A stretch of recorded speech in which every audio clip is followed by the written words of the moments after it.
Now, we're diving into our keynote speech.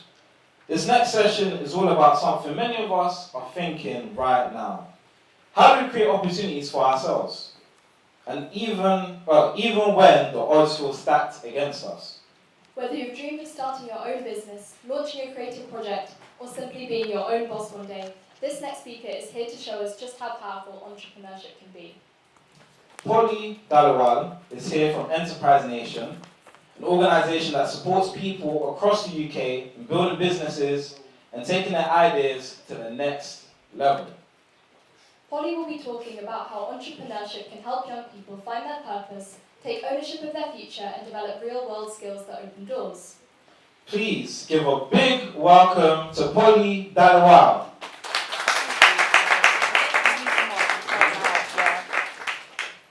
So, who am I? Chief Operating Officer at Enterprise Nation. That is a fancy word for getting shit done. Sorry, I don't know if I'm allowed to swear, but I problem solve every single day and I try to move stuff along within our business. I've sold startups. I've been a part of 3 failed startups, spent a good few years with the failed startups and the successful ones. But one point that I really want everyone to take away is the failures taught me the most out of everything. It's the things that I look back on every single day out of the failed startups, not the successful ones. I'm founder of Girls in Movement, so this is a not-for-profit that I run in my spare time, which is all around educating young girls. So for me, I think there's a massive gap globally around giving access to education to young girls. And I think when I reflect on schools that I speak in here in the UK, the gap is only getting bigger. So that's my passion project. I want to educate more young girls here in the UK as well. I run a podcast, all part of Girls in Movement, released a children's book and just finished a degree. So the podcast and the book, all of those profits go back into my not-for-profit, but my day job keeps me going. And there'll be a reason why I'm telling you all of this. This is not humble bragging at all. Travel, I work hard, but I want some balance in my life, but I'm not sure I have it right yet. And the reason why I say that, often when I come into rooms, I was in a room here yesterday surrounded by lots of male individuals, and being the only South Asian sat at the seat, you often feel like you're not in the right rooms, or is my voice heard? And I suppose the reason why I often look at that point is I look at people in that room and they're asking me for their help. So for me, not everyone has it right. And when I look at individuals who I think have it right, they don't either. So that's one thing also to take away today. So the reason why I talk about what I do, I am listening to a lot of young entrepreneurs. We have a community of 140,000 entrepreneurs, and about 35% of them are young. And when we say young, it's 18 to 25. One thing I often hear is, I don't know whether I want to start a business, I don't know whether I want to start a corporate role, I don't know whether I want to go to university. And the problem we have is if we don't help young individuals make that next decision, they will be stuck. And if they're stuck, they won't move forward. And then we start to see a spiral. So for us, it's how do you get people a little bit less unstuck? So for me, what I want to really show by this is I work a full-time role. I'd love to say it's 9 till 5, but it's absolutely not. My purpose is why I truly believe I was put on this planet, is to educate 1 million girls globally. That for me is my bigger reason of why I wake up and why I go to a job 9 till 5 to hopefully fund that, purpose of educating 1 million girls. My profit, so how I make my money, we can't all sit here and be like, we want to run a charity, we want to run a not-for-profit. We also want to make money, I used to door knock around here selling stationery. It was very cringe, but it was the thing that made me money. It was the thing that, drove me every single day to make some money. So my profit is working for Enterprise Nation, but it's also my why, because I really enjoy it. And my passion, so how do my purpose, my profit, my passion all come together? So enjoying life and hopefully teaching other individuals how they can do different things under entrepreneurship or education as well. So if you look at that, what would you say is your purpose, profit and passion? And it's okay if you don't have it figured out. So, Enterprise Nation, we are a vibrant community. I love what we do. I just left the team just before I came here, and we're actually just launching a competition with Channel 4 to put diverse business owners onto the screens of Channel 4. That's just an example of one sort of competition that we run, but for us, we have spent years building Enterprise Nation, and now we've reached 1 million entrepreneurs a year. Now, just to put this into perspective, I joined when I was employee number 5. We now sit at 50 individuals. When I joined, we used to get really excited when we would see the local forest sign up for Enterprise Nation, or engineer or mechanic up north sign up for an Enterprise Nation membership. It's free to access, by the way, as well. Now, we get hundreds of small businesses signing up every single day, and it's not just people with a business, it's people who have an idea. So for me, if you have an idea, please do sign up and just have a look, because it gives you a bit of an inspiration. As I say, it's all free, and the way we make revenue is through corporates and through government, so we can make sure that access to education, entrepreneurship is all free as well. There's 4 key ways we do this. We have a platform, we run some incredible programs. I know I'm very biased, but it's very cool, the programs we run, and they're all free to access, so please do take a look. We measure a lot of the work we do, which is really important, because if we're not measuring the success of programs, then unfortunately governments will spend money in the same pots within same councils and try often make the same mistakes again. And we do a lot of public sector work. So for us, a big thing as part of the small business strategy at the moment within government is youth entrepreneurship. So how do we ensure that, for example, stuff like the King's Award, but also the curriculum, has entrepreneurship in there as well? So I had to change this last minute because it's now the King's Trust. So over half of young people in the UK want to start their own business, with 30% actively working on a business idea or side hustle. So just raise your hand, who wants to start a business or has already started a business? Nice, I like that. Good. So 3 things we hear, because there might be some individuals who are unsure whether they want to start, and that's okay, that's absolutely fine. Usually the why. So I always go back to what is the reason and the why of why I get up every single morning. And when you wake up, try and think about that. And it's taken me, I'm 33 now, it's taken me a long time to figure that out. But often, if you're in a few days where you're a bit unsure of your why, try and make a change. And I'm talking, look, if you're a few months, you're like, oh, I'm not sure why I'm getting up to do this, change it, and that's okay. Fear of failing. I was speaking to an individual at the back. When I went to university, I thought that was going to be my be-all and end-all. Step back, when I took my A-levels, I thought that was going to be the be-all and end-all. Then my GCSEs, then my SATs. At school, we're often taught that if you fail that next step, you're not going to go anywhere. It's a lie. It's an absolute lie. You will find something to do, don't worry. The fear of failure here in the UK is huge. And for us, one learning we can take from the States, not that many at the moment, one learning we can take from the States is failure. It's okay to fail. I have failed several times, so I'm sure I'm going to fail a lot as well in the future. But the fear of failing is such a big reason why people don't start a business, so please don't let that hold you back. And the final point is no idea how they start. So often we see on Instagram, social media at the moment, is you will make $1 million in a month or a year, and it's an absolute lie, because without understanding how you're going to make that money, you won't be making that.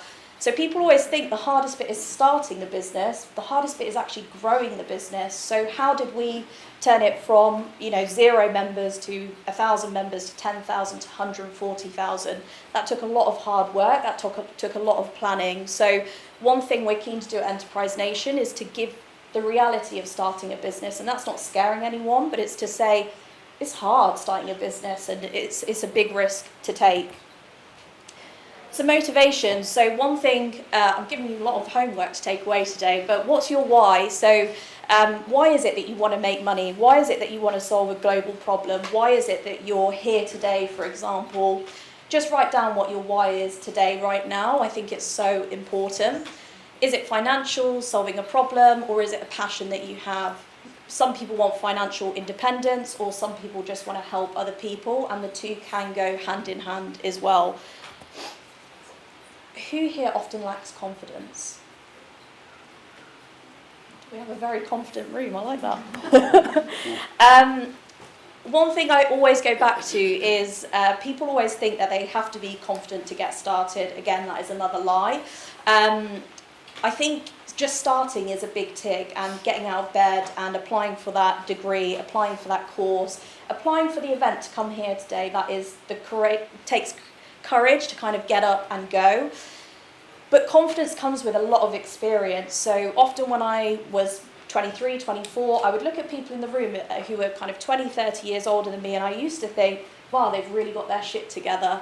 And I just thought, no, you just have a lot of experience, but that takes time. And I think whenever we hire someone young, they tell me about their experiences in past organisations, and what they say is they thought we would know it all. And that's such a bad idea when a corporate hires a young individual, because how many of us, when we were younger, talking to the adults in the room, got it all right within 365 days of the year of our role? None of us, unless you're really incredible at your job. But experience takes a long time.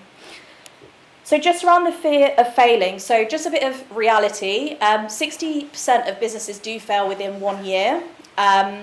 Entrepreneurship is hard. I've already said it's not an easy avenue to go down, but it is also very exciting. However, if you are in a situation that you don't like, it can be worse. I was a part of many corporate roles where I'd ring my mum after half an hour and say, can I quit? And she's like, no, you've got to give it a bit longer than half an hour. But for me, I always want to work for a place that I feel there is a real purpose. I see a leader that I'm like, yes, that's the person I'm going to run through a brick wall for. Go find that. Go, don't just settle. Go find what you're looking for. And celebrating the moments of success, even just being here, present today, go celebrate it later this evening. Whatever you take away from today, even if it's just one inspirational thing or the picture that you just took, go celebrate it. Not enough of us shout about the celebrations and successes that we have, so keep doing that. So, getting started. Sounds simple, but just start. A lot of people I always hear will say, I'm going to do that next week. I'm going to think about it next week. Think about it on the way home. Instead of popping Netflix on, just write down, and I've got a few prompts for you later. What's your problem statement if you were going to start a business? What is the problem you want to solve with that business? Is it a problem to solve for young individuals here in the UK? Is it on a global scale? Is it a product that you use every day when you're brushing your teeth, for example, and you think, oh, that's really annoying? What's a problem that you would love to solve? Start with a plan on a page. So a lot of businesses don't get past the first step and then they hit the second step. Who would it be that you were going to market to? Who's your key audience? Who is it that would use your product, use your services every single day?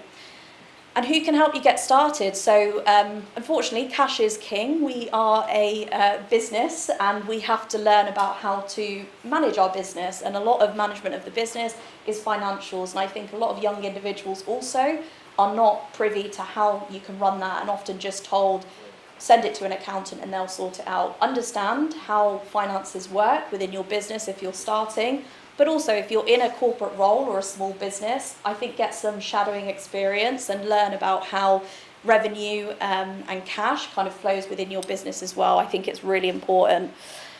A few quick tips. Do your market research. So if you have an idea or have already started, I can see that from a few of you, just make sure you do your market research and make sure you check that there's a audience out there for what you want to sell, product or service. Find a mentor. And when you find a mentor, it doesn't have to be someone who is an official mentor stamped and approved. My mentor is my grandma. She gives me life lessons every single day. But my business mentor is my old boss, who actually just got the role as small business commissioner here in these rooms. But she was my mentor for a long time, and it's really important to have someone that you trust to just soundboard ideas of whether you're going to go for that role or how do I ask for a pay increase, for example. All very important. Write a business plan. Doesn't need to be War and Peace. It can just be a page or so. And get networking. I can't tell you, during my 20s, I was out 3 days a week, networking in the evenings, giving out business cards and talking to people. It gets you a bit confident. It gets you, in rooms that you didn't think you would be in, and it gets you networking and understanding more about the business world, whether you want to start a business or get into a corporate role as well. What I wish I knew during my 20s is value your time. You can say no to things, that's okay. I think often we're told just say yes to everything, but it's okay to say no. Fail fast, just start. Even today, if you have an idea, but next week it goes out your head and you're like, well, that was a bit naff, that's okay as well. Nobody has it right. I can't reiterate that enough. And lean into the stuff you love.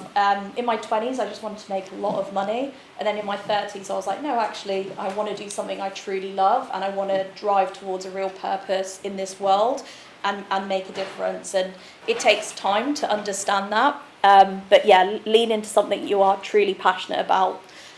Some of our community members who I absolutely love, Jordan Hall, he's actually based here in London. He's a jewellery designer, very cool. Enya, she started a sun cream business, doing very well. She's just been listed in Boots, actually. We made that match for her to get her stocked in Boots. And Mr. Desserts, if you do not follow him, follow him. He's based here in London. I love it. He's only 18, 19. His mom comes with him everywhere. But he is now in major supermarkets. It's incredible. And he started this just in his kitchen. He loved desserts, but there were certain intolerances that he had, so he had a problem that he wanted to solve. And all of these individuals had problems they wanted to solve, and they built a business off the back of it. So always a huge shout out to our members. Now, normally I would do this if we had some paper, but we don't, so you're going to use your phones. But if you could create anything to make life easier, more fun, or better for people around you, what would it be? Feel free to take a picture. Passion finder, what makes you smile? So what's something you love doing? I was doing a talk 4 weeks ago at a care home for young individuals here in South London. And one of the girls said, I never want to get into business or entrepreneurship. I want to be a lawyer. And I said, good for you. But I said, what are you passionate about? And she said, I love drawing. She brings up her phone and the drawings on her phone were phenomenal. I said, just start an Instagram page and just get it out there. She then wrote back to me and said the care homes, all 10 of them across London, have purchased 10 pieces of artwork from her for the care home. And I thought, good for you. I did plug that whilst I was there and said, you should talk to the care home. But for me, that is just, again, taking your passion and turning it into something that you truly enjoy. But one just caveat to that, if you love something, you don't have to always turn it into a business as well, because it takes away the joy sometimes. Business matchmaker, so what problem could you help solve? Is there a problem in this world that really annoys you, frustrates you, and thinks you're being held back personally? Anything that's unfair in your day-to-day life, what would you change? How would you fix it? Who would you fix it for? And how would you tell people that you're going to fix this problem? That is truly how a lot of businesses get started. We listened to Tony Letts and the individual who started the jewellery brand. It wasn't necessarily a problem, but it was that they wanted to create the jewellery, and now they've turned it into a global business. So all starts from a problem that individuals want to solve. This is a small one I added today. Might sound a bit soppy, and my friends would laugh at me because they'd be like, that's ridiculous that you put this slide up here. But I truly believe that if you had a small amount of money today, I'm talking £50 to £100, and you could do something kind within your community that you live in, what would you do? How would you spend that £100? And often we have to think about just taking a small amount, and then how, in these rooms and places and spaces here within government, they have to look at every pound they spend and how they spend that as well. So again, a small act of kindness. If you had £100 within your community, how would you spend that to make something happen? Any questions from anyone? That's the end of my very fast talk.